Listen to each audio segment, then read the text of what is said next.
réseaux sociaux cette collègue à qui j'ai tendu la main. Donc, voilà les grandes lignes. On va développer. On va développer. Donc, on va commencer pour ne pas vraiment s'embrouiller parce que j'ai décidé de parler des choses essentielles. Maintenant, s'il faut donner les détails de certaines choses, ça passera dans les... Parce qu'il y a beaucoup. D'accord? Alors, cette collègue, ma collègue qui s'attaque à moi, qui rêve de ma vie, cette femme que j'ai tendu la main. Alors, je voulais vous parler d'abord de son concept. Hein? Le concept de cette fille sur la toile, c'est acheteuse des problèmes. Son concept, à la base, son concept qu'elle a choisi quand elle arrive sur les réseaux sociaux, son concept, c'est acheteuse de problèmes. Les problèmes dorment chez elle et se réveillent chez elle. Donc, c'est sa profession qu'elle a choisie. Chacun choisit son travail Chacun choisit dans sa vie et assume. Son travail, c'est acheteuse des problèmes. Donc, ça, c'est son concept. Acheteuse de problèmes et pour récompense, quelques ailes de poulet et accompagné de la harpe, quelques bières. Voilà le salaire qu'elle peut prendre. Son concept, acheteuse des problèmes. Une personne qui achète des problèmes, c'est quelqu'un qui ne te connaît ni d'Adam ni d'Ève et vient s'attaquer à toi. Exemple. Exemple de qu'elle a acheté des problèmes. Exemple. Michel Essomba. Elle arrive sur la toile. Elle arrive sur la toile, elle vient acheter les problèmes de Michel Essomba. Elle est payée à l'époque 150 €. Je pense que c'est le plus gros montant qu'elle prend parce que 150 €, ça revient beaucoup. Michel lui paye 150 €. Elle choisit, c'est elle qui contacte et dit que je suis une racaille. J'achète les problèmes. Donc, elle atterrit sur les réseaux sociaux parce qu'elle vient acheter les problèmes qui ne la concernent pas.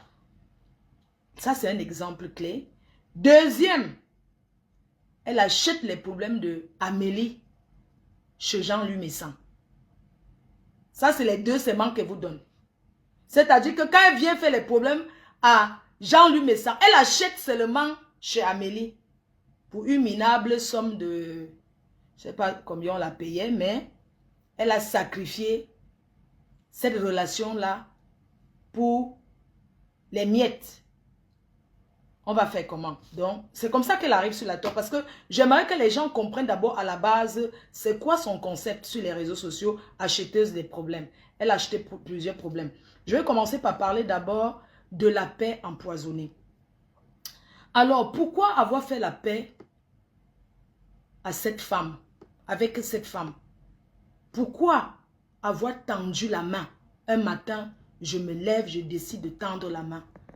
Alors, c'est parce que j'étais au courant qu'elle s'était fait copieusement bastonner.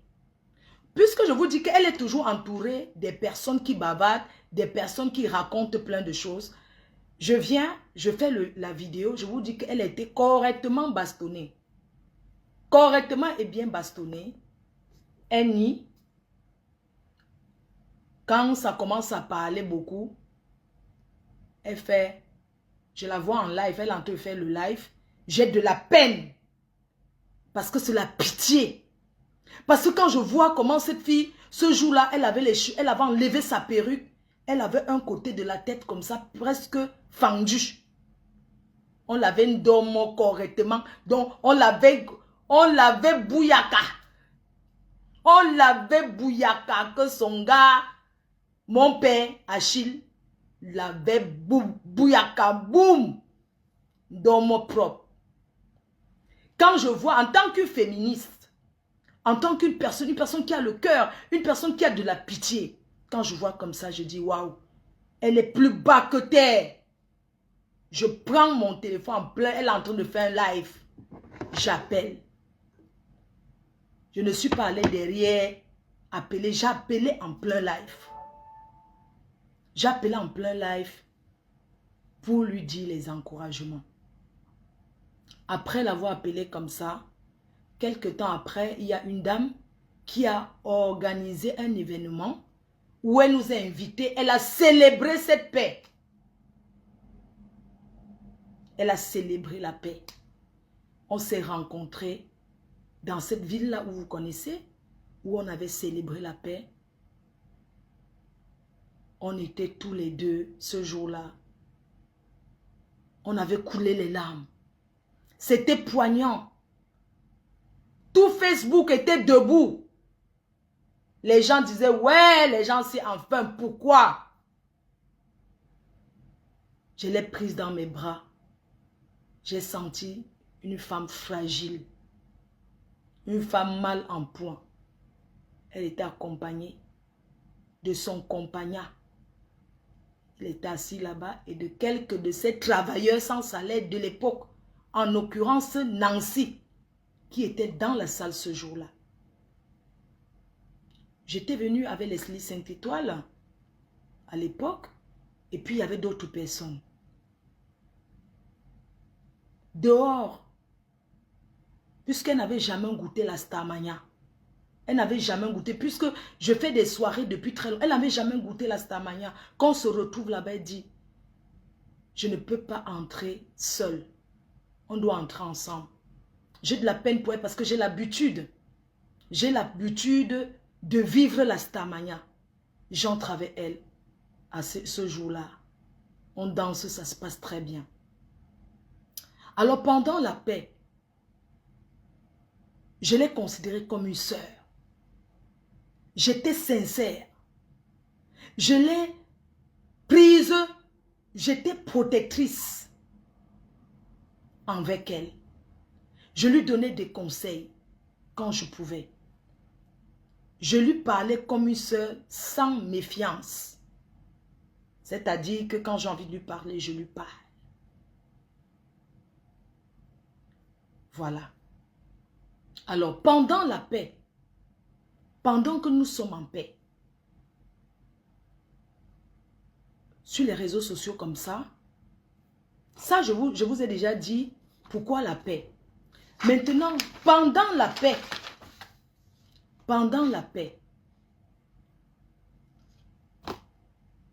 des choses commencent à se passer. Qu'est-ce qui se passe pendant la paix? Pendant la paix, elle organise un complot contre ma personne. Elle demande avec son neveu du Maroc qui est sa mère. Je suis en désaccord avec une ex-copine à moi. Elle, pendant que je suis en paix avec elle, que je lui fais confiance, elle demande 150 € à cette fille qui était ma copine, une ex-copine, 150 € avec sa main pour créer une page pour me salir sur les réseaux sociaux. Pendant que je suis en paix avec elle, avec son neveu sa main, il demande 150 € à mon ex-copine Coco Kouetou pour me salir. Je n'ai pas cru. Parce que je n'ai pas cru. Je ne croyais pas. Je ne pouvais pas imaginer que les deux étaient en contact, qu'ils formulaient un plan comme ça, alors que pendant que j'étais en contact avec elle, je la considérais comme une soeur, comme une amie, mais elle a quand même organisé un plan avec sa mère pour me salir, pour créer une page pendant que je suis en paix avec elle, pour me salir. Pendant cette période-là, il y a deux camps. Le camp de Nadège, Coco Kouetou, les Lolo mélangés avec toute l'équipe que vous connaissez. Je suis dans mon camp avec elle. Mais il y a beaucoup de choses qui reviennent, qui montrent que c'est une fausse personne. Mais je passe dessus. Je fais comme si je n'entends pas. Je me dis l'erreur est humaine. Elle a peut-être fait, je ne sais pas. Mais je préfère montrer à mes détracteurs que je ne crois pas à ce qui se... Je ne crois pas. J'ai dit, je préfère montrer à mes détracteurs que je ne crois pas. Cette période-là est passée. Je suis restée tranquille. On a toujours eu les bonnes relations. Là, j'entre dans le moment où la relation commence à se dégrader. Alors, premier moment, quand elle demande 150 € avec sa mère pour créer un compte, pour me salir sur les réseaux sociaux, je considère que c'est pas grave. Ça peut arriver. Je ne considère pas, puisque je ne crois pas, je crois en elle. Elle m'appelle souvent avec le chapelet. Elle parle, elle est en train de prier. Je ne crois pas. Je passe dessus. Parce que ce que je vais vous faire comprendre, c'est que pendant la paix, c'est elle qui vient détruire cette paix avec son mauvais comportement, sa manipulation, ses plans machiavéliques. Je laisse tomber. Un autre jour, le voice sort, pendant qu'elle est en désaccord avec Jean-Louis Messan, avec le père des jumelles, le père des jumelles fait balancer des voices où elle dit, pendant que je suis en paix avec elle, elle dit dans certains voices qu'elle m'a mise dans la poche. Elle est dans ma poche. Les gens ont fait les replays, j'ai écouté les voices. J'ai dit, c'est pas possible, c'est pas croyable. Comment quelqu'un peut dire que je l'ai dans ma poche? Je commence à comprendre que c'est une personne qui n'est pas correcte. Parce que tu ne peux pas être en paix avec quelqu'un et manigancer autant de choses sur son dos. Je commence à me méfier d'elle. Je commence à prendre de recul. Alors là où la goutte d'eau dépasse le vase, où je comprends que c'est terrible, c'est au moment où Jean-Louis Messan, ils accusent le père des jumelles d'avoir tenté de kidnapper sa mère. Je n'ai pas adhéré. Je n'ai pas voulu l'encourager, l'accompagner dedans. J'ai dit, je ne l'accompagne pas. Parce que je suis humaine. Même si il y a quoi, tu ne peux pas t'allier, aller accuser une personne sur quelque chose, l'accuse. Parce que j'ai été une ancienne victime de ce même comportement. Elle avait déjà organisé ça avant avec sa mère. Dit que moi, j'envoyais les gens lui faire du mal. Alors, en tant qu'une personne qui était victime, je n'ai pas cru. Je ne peux pas vous mentir que je n'ai pas cru ni aujourd'hui, ni demain, ni après-demain. Mais avant que cela n'arrive, avant que ces problèmes-là n'arrivent, là je suis sur la partie du couple Messan. Avant que cette histoire ne sorte que le père Messan a essayé de kidnapper sa mère. Ils sont déjà en désaccord avec le père Messan. Elle est en désaccord avec lui sous la pression de son homme. Pourquoi? Je me souviens un jour, j'étais à la rue piétonne. Je l'avais eu au téléphone. Je lui dis, moi je ne veux pas que tu ailles en guerre avec lui. Même si c'est comment, c'est ton frère. Tu dis qu'il s'attaque à ta bosse. Mais c'est lui qui t'a présenté ta bosse. Je ne veux pas que tu entres là-dedans. Elle dit que non, c'est son gagne-pain, on ne peut pas l'attaquer, sa bosse, elle ne dit rien. Je dis non. Je n'ai pas envie que tu entres là-dedans. Je discute avec elle, je la convainc, je dis que mais, qu'est-ce qui s'est passé et tout et tout. Elle commence à me dire non, la façon que tu es en train de soutenir le père des jumelles comme ça, c'est quelqu'un qui est très tribaliste. Ça dit que la façon que tu le défends, tu dis que non. Parce qu'avant l'affaire qu'on essayait de Kilam, c'est pas venu comme ça subitement. Non, il y avait d'abord ceci que je suis en train de vous dire, qu'il y avait le désaccord d'abord avant. Donc ça n'allait plus. Ça n'allait plus pas parce qu'il avait directement un problème avec elle, mais parce que, soi-disant, il avait parlé en parabole, soit disant, oui, elle m'avait dit qu'il avait lancé les pics à son homme en disant que ce monsieur qui porte le t-shirt serré avait le gros ventre. Elle a dit que c'est donc à Thierry qu'il est en train de s'agresser, que oui, que c'est à Thierry qu'il s'adresse, je sais pas, et tout. Donc c'est comme ça que ça a commencé. Elle a commencé à dire qu'il n'aime pas son gars, que le père des jumelles n'aime pas son gars, et tout et tout. Donc c'est comme ça que ça avait un peu commencé. Elle m'a dit que non, c'est quelqu'un qui est méchant, et tout et tout. Elle ne peut pas laisser là, elle en a marre, elle va seulement que lancer, parce que là où elle est là, elle va seulement partir, ça va sortir comme ça soit avec lui. Il ne fait que me provoquer, et tout et tout. Je lui dis que attends, je vais appeler le père des jumelles. J'appelle le père des jumelles, j'essaie de discuter avec lui. Je dis, mais qu'est-ce qui se passe? Pourquoi vous n'arrêtez pas? Vraiment, il faut laisser. C'est pas bien, c'est ta petite soeur. Il faut laisser, machin, tout ça. Je discute avec lui, non, on parle. Pendant qu'on parle, après, je revois encore un autre direct. Je l'appelle. Je lui dis que, ouais, pourquoi tu as encore fait comme ça et tout et tout. Elle me dit que non, ce monsieur-là, il n'est pas sérieux. Tu sais, pendant que j'étais en paix avec toi, chaque fois, il ne fallait que me dire que Aman Graphie ou bien quoi, que chaque fois, il disait que oui, ta copine là, c'est comme si elle m'a encore lancé les pics, il faut que tu la clashes et tout, que le père de jumelles lui recommandait toujours que, mais elle a encore fait telle chose et tout. Je lui ai dit que ce n'est pas grave, même s'il a fait ça. Et j'aimerais quand même signaler ici que le père des jumelles la connaît grâce à moi. Parce que c'est moi qui viens à Paris la première fois que je viens avec le père de jumelles, je pars au chalet.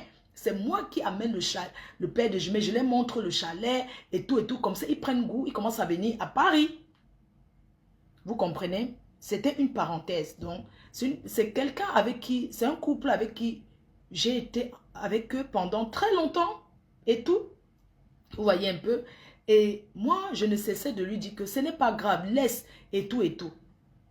Ça, c'est l'affaire du couple des jumelles.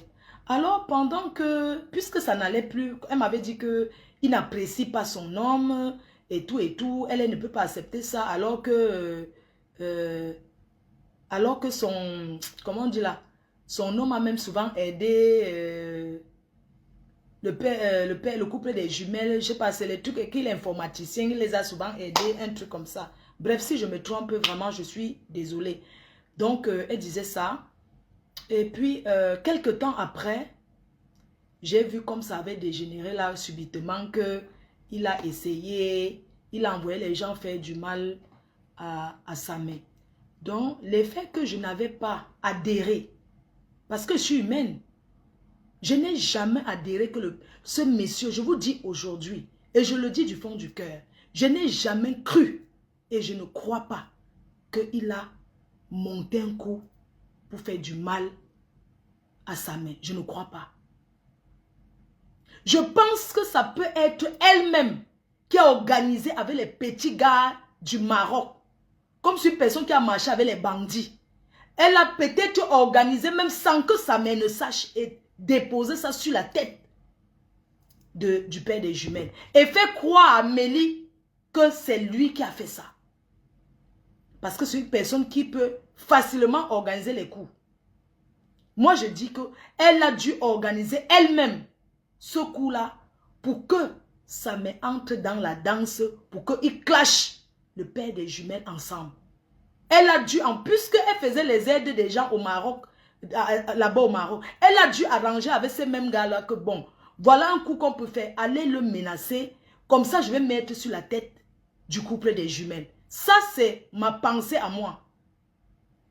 Je ne pensais jamais, ni aujourd'hui, ni demain, et je redis encore à ça, mais aujourd'hui, ce monsieur n'a jamais pensé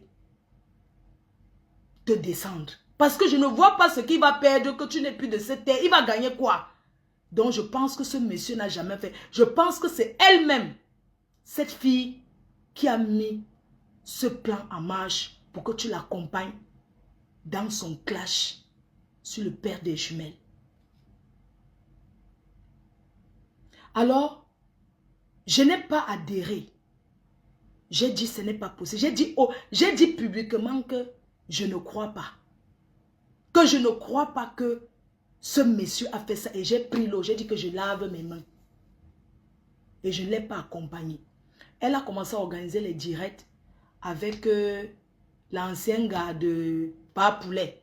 Dans son direct, la fille venait là-bas m'insulter.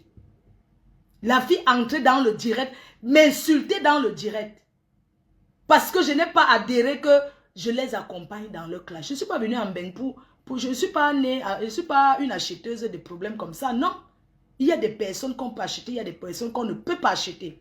Alors quand je refuse, quand je viens, je lave mes mains publiquement et dis que je ne suis pas moi dedans. Je dis proprement et j'assume. Je dis non, je ne crois pas parce que j'ai été victime. Moi, on m'a accusé dans les années précédentes que moi, j'ai organisé pour faire ça. Comment je vais croire aujourd'hui qu'on met sur quelqu'un d'autre? Je n'ai pas cru. Et même aujourd'hui, même demain, même après-demain, je ne crois pas. C'est elle-même qui a planifié cela. Alors, je refuse de l'accompagner dans cette guerre et où elle commence à ouvrir son mur à l'ancien gars de Poulet. Ils entrent faire les directs. Elle entre dans les lives où on m'insulte. Et tout. Parce que quand la guerre la déclenche, la baronne entre en jeu. Puisque tout le monde sait que le père des jumelles, c'est l'ennemi de la baronne. Ils entrent en ça, ils font les directs, machin, tout ça là. Moi, je dis que je ne suis pas dedans. Mais seulement, elle continue à ouvrir son mur. Les gens viennent m'insulter. Et puis, elle partage les lives où on m'insulte. C'est où je dis que, franchement, ce n'est pas possible. Je bloque sa page officielle. Parce que, vous savez, une page, tu peux aller, tu vas voir, tu vas entrer. Donc, je bloque sa page officielle pour ne plus voir ses lives. Parce que, des fois, tu peux voir, tu entres dedans, tu vois, on t'insulte. C'est quand même chez ta copine. Ça va te faire mal. Donc, j'ai préféré bloquer sa page officielle. Donc, avec sa page officielle là que le gars a confisqué. Je suis passée dessus. J'ai gardé mon coin. Et puis, la relation s'est dégradée. Et chacun est resté dans son coin. Voilà. Donc, voilà un peu. Maintenant, je vais vous parler pendant la relation. Pendant que tout le temps que je l'ai côtoyé, j'ai senti une personne qui n'est pas heureuse avec l'homme qu'elle a choisi. Parce que cet homme-là, elle doute de son amour. Et cet homme l'exploite. C'est-à-dire, cet homme l'exploite d'une manière comme un proxénète peut exploiter une fille qui travaille pour lui. Au fait, elle fait les lives, mais c'est lui qui encaisse. Et quand il encaisse, il peut donner. En fait, elle travaille pour lui. Elle travaille pour lui. Pourquoi je dis qu'elle travaille pour lui? Un jour, pendant qu'elle est au Cameroun, elle m'appelle. Elle m'appelle en pleurs. Elle dit que oui, ma page a disparu, je ne vois plus ma page. Parce qu'il avait l'habitude, vous voyez, de temps en temps, sa page disparaissait. Donc, dès que le gars était fâché, il ferme la page. Quand il s'arrange encore, il remet. Donc, il la tenait par rapport à la page. Un jour, pendant qu'elle est au Cameroun, elle m'appelle. Elle est très mal. Elle me dit que je suis mal. Vraiment, le gars là, voilà ce qu'il m'a fait et tout. Il dit que il a fermé ma page, soi-disant qu'elle a publié un truc qui ne lui plaît pas. Et il a fermé la page. Il a dit qu'il ne donne pas la page, machin, tout ça là. Et c'est comme ça qu'après, la page revient, ils se sont arrangés, la page est revenue. Maintenant, dans cette page, il travaillait là-bas avec Ndolo Moulema. Il travaillait sur cette page-là avec Ndolo Moulema. Donc, les deux, ils étaient trois sur la page. Il y avait Ndolo Moulema. Elle est seulement, tu vois comment on peut t'ajouter que tu peux seulement entrer la fonction, faire les lives, c'est tout. Maintenant, pour répondre tout, c'est lui, c'est Ndolo Moulema qui répond aux gens inbox. Mais lui, son rôle, c'est juste qu'il récupère l'argent. Il récupère l'argent, quoi. Il récupère les dos quand on paye la monétisation. Alors, c'est quelqu'un qui avait une relation avec Ndolo Moulema. C'est une personne qui discutait beaucoup avec. Parce que un jour, elle m'avait appelé, elle me dit, vraiment, il y a une fille que tu prononces, tu salues. Vous savez, comme vous êtes en direct là, donc vous êtes en train de commenter. Je dis que Brado Monté. Je cite les Lolomanianos, je cite les noms des gens. Et je citais souvent les noms des gens de sa team. Elle m'appelle, elle me dit, oui, je ne veux plus que tu salues la fille là, parce que quand tu la salues, elle mousse. Je dis, Kéké, comment? Comment ça? Elle dit que oui, la fille manque le respect à mon gars, et tu la salues en plein direct. Quand tu cites son nom que je salue, vous savez, il y a les fans, non? Les fans de nos... Voilà, comme là, il y a les Lolomania, il y a les fans, non? Les Yamtang, les Yamcousines, là. Quand ils sont là, il y a des gens que je peux citer plus que d'autres. Là, je dis, oh, rêve bien, c'est comment rêve, tu vas bien. Donc, je cite rêve. Et puis, elle me dit, non, ne le cite plus. Quand tu la cites, elle se vante trop. Vraiment, elle commence à trop mousser. Elle dit à son gars que oui, ma faut me salue déjà et tout et tout. Et que la fille manque le respect à son gars. Je dis que, mais, comment se fait-il que, hein, elle a le contact avec ton gars, comment tu peux laisser que ta travailleuse sans salaire ait le contact avec ton gars? Comment ils peuvent même d'abord avoir ce lien-là? Je dis, ok, je ne vais plus citer son nom. Mais c'est moi, il y a l'astuce, non? Vous n'avez pas remarqué, avant, je ne citais plus le nom. Je citais maintenant même votre Monanchele là. Parce que Monanchele là, en passant entre parenthèses, le jour du conseil de Lady Ponce à Paris, elle m'avait dit, oui, il n'y a que ça, Monanchele, qui vient de te saluer. C'est un de mes faux profils là. C'est une personne qui dénonce ses faux profils. Elle me dit, oui, il t'a salué. Elle dit, mais qui? Elle me donne son nom. Elle dit, mais je ne connais pas. Elle dit que non, un de mes fils là et tout, il t'a salué et tout. Donc, saluer de vrai, quoi, en concert de... Mais moi, je n'ai pas, moi, trop prêté attention. Juste pour dire que c'est une personne qui dénonce ses faux profils. C'est une parenthèse par rapport à ça. Parce que ce gars m'a déjà salué, en vrai. Mais je ne me rappelle pas de son... Puisqu'elle me l'avait dit, oui, c'est telle personne. Même quand je suis partie en Espagne, il y a un de ces faux profils qui m'a remis les parfums de lui donner. Et elle m'a dit que c'est tel faux profil. Donc, elle m'a cité... Je ne sais pas si vous voyez un peu comment quelqu'un ne protège pas ces gens. Parce que je peux venir te donner un paquet, mais tu ne dis pas que c'est tel faux profil. Tu me dis, bon, elle s'appelle Flore, c'est tout. Je n'ai pas besoin de savoir quel faux profil c'est pas intéressant. Donc, elle me dit, oui, c'est tel faux profil. Bah, moi, j'en ai rien à foutre. J'ai pris ces trucs que j'avais pris en Espagne. C'était une parenthèse. Je suis venue avec. Donc, je lui dis, mais comment tu peux permettre à ta copine, à ta travailleuse sans salaire, de causer avec ton homme? Parce que pour moi, ce n'est pas faisable. Pour moi, ça ne se fait pas. Tu ne peux pas permettre à ta travailleuse sans salaire de donner l'accès de commencer à trop discuter. Et tout. L'autre là est passé. Un autre jour, elle m'appelle. Son histoire des marabouts. C'est une personne qui fréquente les charlatans.